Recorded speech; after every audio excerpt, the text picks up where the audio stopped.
Hey guys, here's my interview with John Crouch, head coach over at the Lab in Glendale, Arizona. In this interview, we talk about the upcoming fight between his fighter Ben Henderson and AKA fighter Josh Thomson. The main event at UFC on Fox10, which airs Saturday, January 25th, live and free on Fox. Be sure and follow John in his gym at JCBJJ and at the MMA Lab, respectively, and follow us at the Hot Cage Daily and like us on Facebook.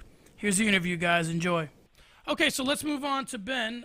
You guys are in the Windy City right now, Chicago, for a fight with Josh Thomson. It's the headliner, UFC on Fox. It's cold here, man. Is it? It is freezing here. You think that it's because we're Arizona boys and we've just gotten soft, or what? Because I believe that. I believe that ever since I moved to Arizona, it's a wrap. I can't go anywhere cold.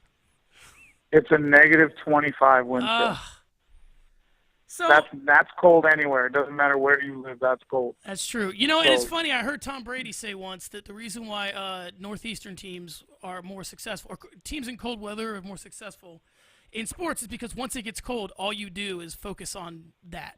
So I wonder how that affects you being able to, like the San Diego Chargers will never win anything because you can go surf and it's beautiful all the time. Okay.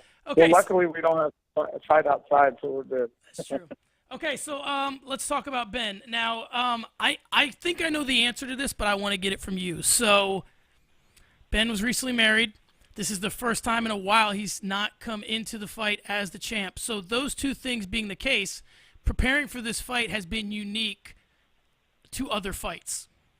Has it been unique for him, or is it kind of business as usual?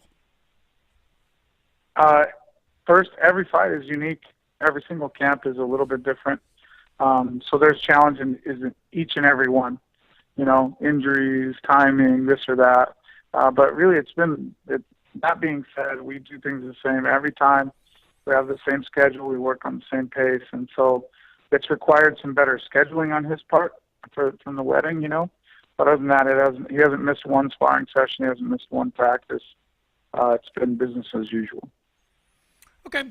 So next, I want to talk about Nate Diaz for a second, obviously, because along with Gilbert Melendez, he's a common opponent for Bendo and Josh Thomson. So here's what I think is a common misconception about the Nate Diaz fights is that I think Ben actually dominated Nate Diaz more than Josh Thomson did. Josh Thomson just finished him. So when I watched the Thomson-Diaz fight, they were pretty even in the exchanges. Thomson just got the finish. So what sort of confidence or concern do you get when you look at common opponents, or is it just about Ben's game plan?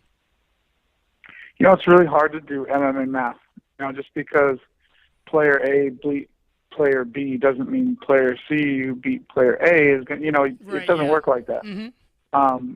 It's really about the two guys getting in the ring and how they match up. So, yeah, I agree. I thought the fight was pretty close between Nate and Josh, but that doesn't. That hasn't given us more or less confidence. We're really confident. We feel like we can win every fight that we go into. But I agree with you. I think that Nate was doing good in the round. Josh just found a hole, and he exploited it and used it to win the fight. All right, so I want to talk about Fight Week for a second. You're traveling to Chicago, which is an interesting. There's not a lot of fights in Chicago, so you're kind of out of sorts. A little bit of Vegas fights, a little bit more normal, or even a California fight. So for your Fight Week, kind of take me through what you guys do for Fight Week, and then also, is there anything that you're going to hear during Fight Week that's going to in any way affect your approach to the cage? Something Thomson says, something someone else says. I mean, is it way too late in the game, kind of is the hay in the barn, and it's way too late in the game for adjustments? First of all, we've been to Chicago before. We fought Shane Roller in Chicago in the WC, and it was a good trip for us. So Ben has family here. We have friends here. So it's great to be back in Chicago.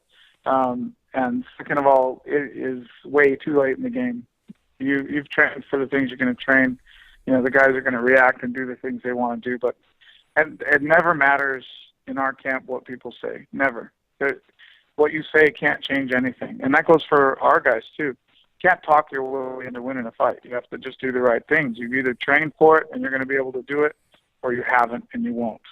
So, it's a boring week. All you do is, watch your diet, get your workouts in, get your rest in, and make weight. So it's really, there's no romance at all in the week leading up to the fight. It's just, slow, methodical, monotonous, hard week.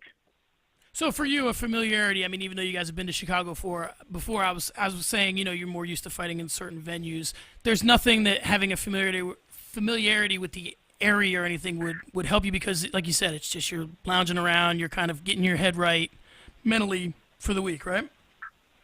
Yeah, every UFC fight's kind of the same, I've actually not been to Vegas too much. Ben's never fought in Vegas, so we've been in different places a lot, and it's all the same, man. It's just one hotel or another, one workout room or another, one stadium or another.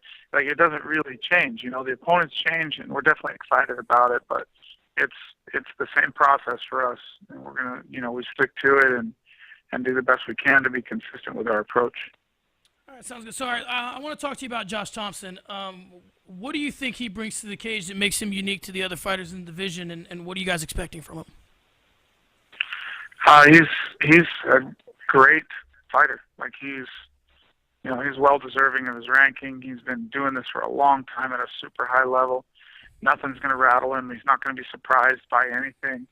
He's been in the cage with the toughest guys on the planet. So I don't know that that's unique to the rest of the division, but he's all the things you want in a fighter. He's got a great stand-up game. He's got a great ground game. He can wrestle. He's tough. He's got great cardio. So I think just that all those things combined make him a really, really tough opponent. All right, so another interesting thing about him, obviously taking out Nate Diaz, no one else had. They kind of say you're only as good as your last fight, and, that's from a fan and media perspective, but the example I'll give is Luke Rockhold and Josh Thomson, because they're two AKA teammates. Rockhold gets knocked out by Vitor Belfort, and everybody's got him in, Siberia. He's kind of off the map. Then he comes back, beats Philippou, and we're ready to have him rematch Vitor. Same kind of goes for Thomson. He finishes Diaz, and everyone thinks he's invincible. How much of an opponent's confidence do you factor into your approach in a fight with him? Like, kind of this guy's kind of feeling himself. We got to understand that he might be looser in there and be ready, or is it just, we got to prepare for who he is? Does another fighter's confidence affect what you do, or is it more your own fighter's confidence? No, we don't worry about the other guy too much. He better be confident. Like, what? If you're not confident in the UFC, you're in the wrong place. Like, every fighter you interview ever should tell you that they think they can hold the belt, Right. And if they don't think that, they're in the wrong place. They should go fight somewhere else. And that's a given. That's everybody's equal in that area. Everybody's motivated to do well. Everybody's confident, and everybody thinks they're the best. Okay, so let's just throw that away and let's get to work. It doesn't matter. I mean, it's cool. I love that people are confident and love to see people love what they do, but it doesn't really affect our preparation at all. Yeah, I heard once a fighter say, they were kind of going back and forth, and the guy was like, "Okay, you're tough, I'm tough, everybody's tough." I think it was Frank Mir.